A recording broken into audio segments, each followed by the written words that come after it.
Der Internationale Währungsfonds macht der deutschen Bundesregierung schwere Vorwürfe und sagt, dass sich diese auf die falschen strategischen Probleme konzentriert.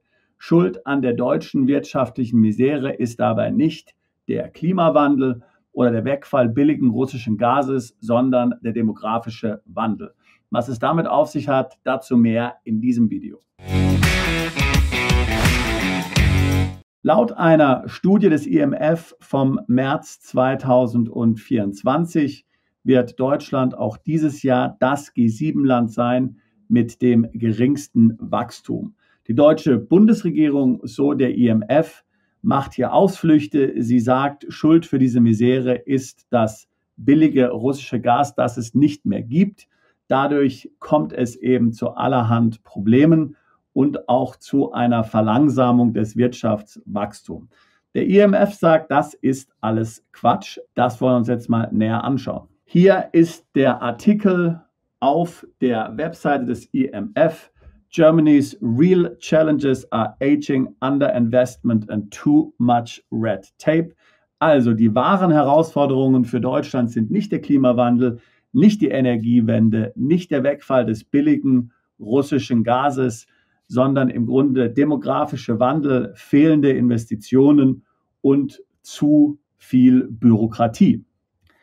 Wir scrollen hier weiter runter. Dort wird dann hier alles Mögliche erklärt und es gibt ja auch schöne Grafiken. Und hier ungefähr auf der Mitte der Seite wird dann letztlich ganz klar gesagt, dass natürlich hier durch den Wegfall des russischen Gases bestimmte temporäre Verlangsamungen zu befürchten sind. Allerdings werden sich diese bald in Luft auflösen, aber die fundamentalen strukturellen Probleme, diese sind jene, um die man sich wirklich kümmern muss und dafür braucht es Reformen, Reformen, Reformen. Der IMF sagt, ich zitiere, "The bad news is that a more fundamental structural headwind, sluggish productivity growth, is likely to remain absent reforms, while another, population aging, will accelerate sharply." Also das heißt, die Alterung der Bevölkerung wird sich stark beschleunigen und es wird hier tatsächlich großen Reformbedarf geben, um diese zu lösen. Welche Reformen schlägt der IMF vor? Nun, zum einen natürlich ganz klar ist die Einwanderung hier ein wichtiger Punkt. Greater immigration could be a powerful force to counter these factors. Also ganz klar, der IMF schlägt vor, mehr Einwanderung. Wir haben hier schon vielfach gesagt, dass keine der deutschen Parteien und natürlich selbstverständlich auch nicht die AfD, die ja absolut ja keinen Plan hat, ein sinnvolles Konzept hat zur Einwanderung. Ich hatte ja schon in einem anderen Video gesagt, dass man in Deutschland vielleicht Englisch als zweite Amtssprache einführen sollte, damit diese ganzen Einwanderer, die hier hochqualifiziert aus dem Ausland kommen, zum Beispiel kein Deutsch lernen müssen. Das wäre ein kreativer Ansatz, wie ich meine. Ein weiterer Ansatz, den der IMF sieht, ist, dass zum Beispiel mehr Frauen hier in das Wirtschaftsleben integriert werden, indem man zum Beispiel eine bessere Kinderversorgung schafft. Gut, das wäre vielleicht ein weiterer Weg. Soweit die Analyse des IMF. Und auch das britische Magazin The Lancet schlägt hier in die gleiche Kerbe.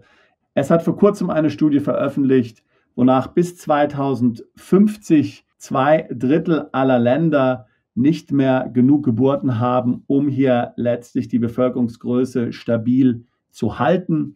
Hier wird also davon gesprochen, dass Länder wie zum Beispiel Italien oder auch China extreme Bevölkerungsrückgänge zu befürchten haben. Italien zum Beispiel soll sich die Bevölkerung halbieren. Das Gleiche droht auch anderen Ländern. Bis 2050 werden die Geburten in 155 von 204 Ländern so weit zurückgehen, dass man hier nicht mehr die aktuelle Größe der Bevölkerung halten kann. Im Jahre 2100 wird das sogar 97% aller Länder betreffen, nämlich 198 von 204 Ländern. The Lancet sieht hier als großen Hoffnungsschimmer letztlich die Gebiete südlich der Sahara in Afrika. The Lancet schreibt, dass die Tatsache, dass diese Länder südlich der Sahara so ein gutes Bevölkerungswachstum haben, das größte Asset dieser Länder ist, sozusagen ein Geschenk, was sie der Welt geben können. Ja.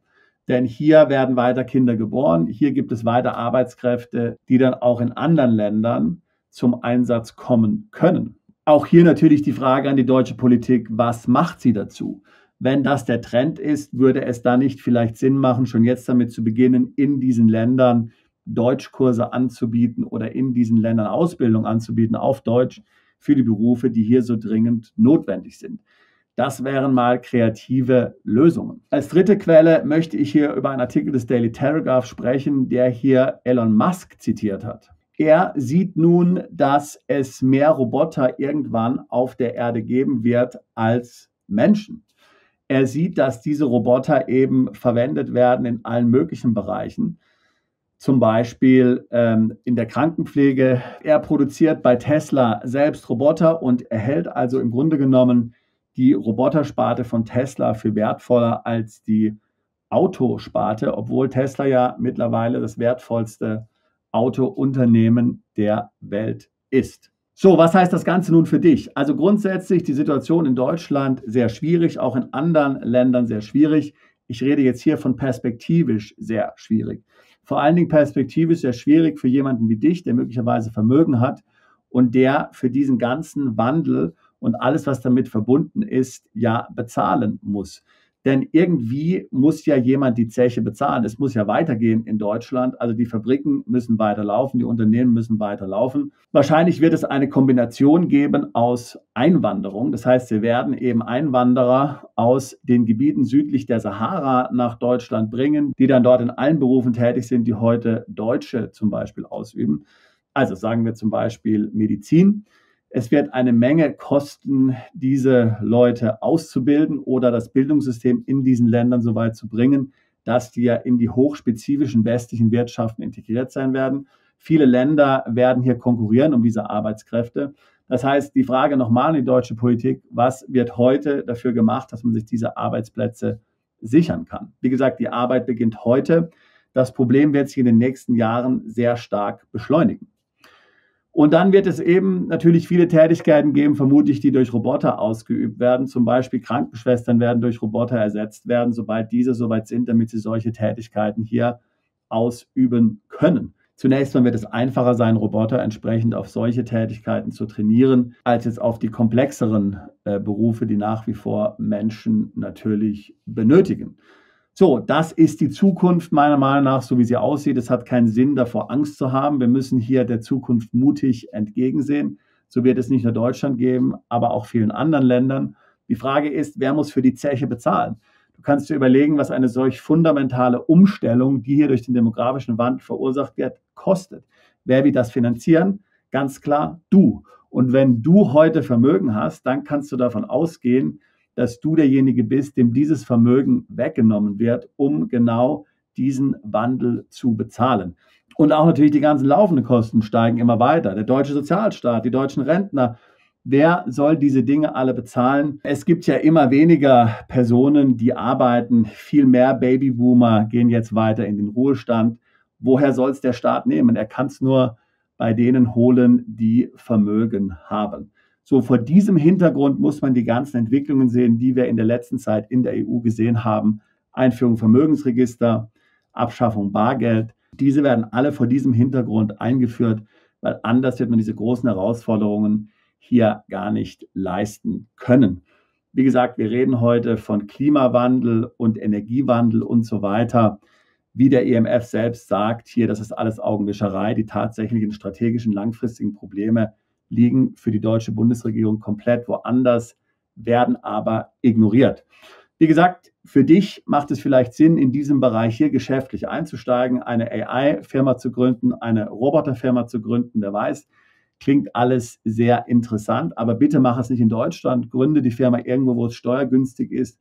Und dann werde vielleicht auf dem deutschen Markt aktiv. Aber ich würde dir stark empfehlen, ins Ausland umzuziehen, am besten außerhalb der EU, sodass du hier nicht so direkt von diesen Maßnahmen betroffen bist. Tendenziell, wenn du in kleinere Länder umziehst, haben die normalerweise nicht die administrative Power und Effizienz, wie sie Deutschland hat, um hier groß jetzt Maßnahmen gegen Vermögende und so weiter durchzusetzen. Das heißt, mein Rat für dich, ja, diesen Trend müssen wir sehen. Wir müssen ihn vielleicht sogar als Boom identifizieren, vielleicht auch als gute Möglichkeit, hier tatsächlich Business zu machen und auch zu investieren. Aber wenn es um das eigene Vermögen geht, würde ich dir raten, zieh irgendwo hin außerhalb der EU, gründe Unternehmen außerhalb der EU, bring dein Vermögen vor dem Staat in Sicherheit, denn hier wird es in den nächsten Jahren, und ich rede nicht erst von 2050, sondern auch schon lange davor, zu Maßnahmen kommen, denke ich, wie wir sie bisher noch nicht gesehen haben. Wenn das ein Thema ist, was dich interessiert, umziehen ins Ausland, generell deine steuerliche Situation im Ausland zu optimieren, dann lade ich dich ein, jetzt ein Beratungsgespräch zu buchen. Link packe ich hier in die Beschreibung des Videos mit hinein. Wir tun seit fast 20 Jahren nichts anderes, als Mandanten dabei zu helfen, ins Ausland umzuziehen, Vermögen zu schützen, Steuern zu sparen. Ich würde mich freuen, auch dich alsbald zu unserer Mandantschaft zählen zu können. Bist du Unternehmer, Freiberufler oder Investor? Zieht es dich schon lange ins Ausland?